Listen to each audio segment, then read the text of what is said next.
अस्सलाम वालेकुम। जब नन टॉपिक दे टीटी इंजेक्शन यानी टेटनस टॉक्साइड।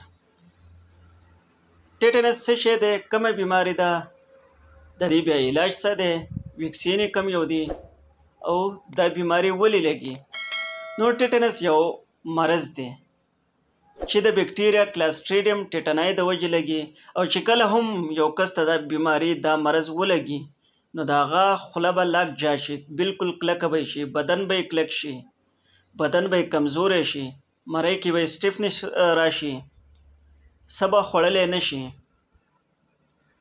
دا بیماری ولې لګي؟ نو مین وجه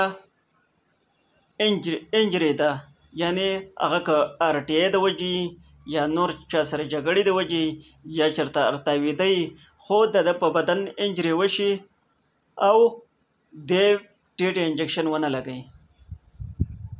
نو زخم د وجې ولې لګي؟ ځکه چې په دوړو خاورو سریې او ډیورنګ اپریشن هم چې کوم انسټرومنټ یې هغه صحیح طریقې سره صاف شوی نه وي، یعنې سټریلایز شوی نه وي، اټوکلیوینګ یې صحیح نه وي شي، نو په هغې باندې هم دا کلاسټریډیم ټیټنای بیکټیریا موجود وي. او چې کله هم یو کس زخمی شي نو دغې زخم کې به زیری دوړې یا خاورو یا دغې انسټرومنټ دا بیکټیریا دننه لاړه شي او دا مرض دې کس ته ولګي.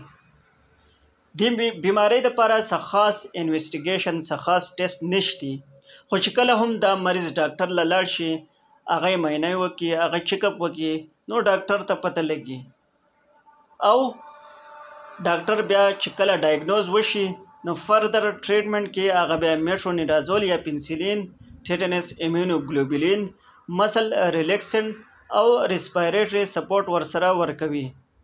د بیمارۍ نه بچ کېدلو ډېرې چې کوم مین امپورټنټ طریقه ده، نو هر کله چې داسې یو انجری وشي تاسو نږدې کوم هاسپیټل یې هغې ته لاړ شئ او ټیټي انجکشن ولګوئ.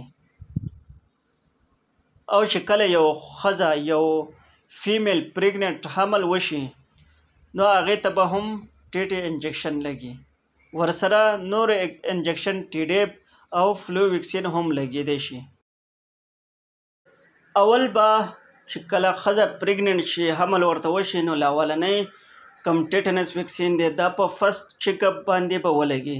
په کار خو ده چې 24 ویکس آف پریګننسي باندې دا ویکسین ولګي، خو پاکستان کې زیات کار کم فیمیل دی هغو چیک اپ نه کوي، روټین کم چیک اپ دی هغه نه کوي. نو چې کله هم ډاکټر احتیاطاً چې کله هم یو پیشنټ لاړ شي او هغه چیک اپ کوي نو هغه ورته ټیټي انجکشن ولګوي. دویم ویکسین به ټیډیپ یعنی ټیټنس ډیپټیریا پرټوسیس 7 to 36 ویکس باندې لګي. دریم ویکسین فلو ویکسین چې کوم پریګننټ وومن ده هغې ته به 27 ویکس نه وروسته لګي. یو بله امپورټنټ او لازمي خبره چې کله یو میل یعنی سړی هیپاټایټس بی شوی وي، د هغه ښځه پریګننټ شوه، حمل یې وشو، نو هغې ښځې ته به هم هیپاټایټس بی ویکسین ډیورنګ پریګننسي لګي. انشاءالله چې تاسو به ښه پوره پوه شئ. الله حافظ.